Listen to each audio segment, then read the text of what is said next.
नमस्कार दोस्तों, आप देख रहे हैं रंजन क्लासिकल एंटरटेनमेंट। तो जैसे कि खेसारी लाल यादव का फरिश्ता मूवी जो है बन के तैयार हो चुका है और आज 9 मार्च है। 9 मार्च को बिहार में रिलीज होगा ये मूवी।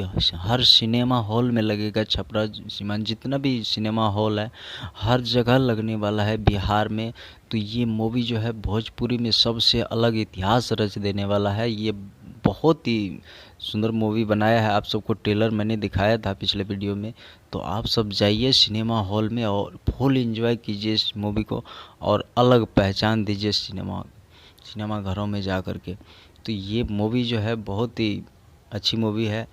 तो हमें उम्मीद है आप सब ज़रूर जाएंगे सब देखने के लिए और इस मूवी को अलग पहचान देना ज़रूरी है, क्योंकि भोजपुरी में ऐसा मूवी जो है पहली बार बना है और बहुत ही अच्छा मूवी। तो अलग पहचान दीजिए। तो ये वीडियो आप सबको कैसा लगा और कमेंट बॉक्स में ज़रूर लिखिए कि कैसा लगा ये वीडियो और अपना राय ज़रूर बताइए और चैनल को सब्सक्राइब कीजिए और वीडियो को शेयर कीजिए। तो धन्यवाद आप सबको।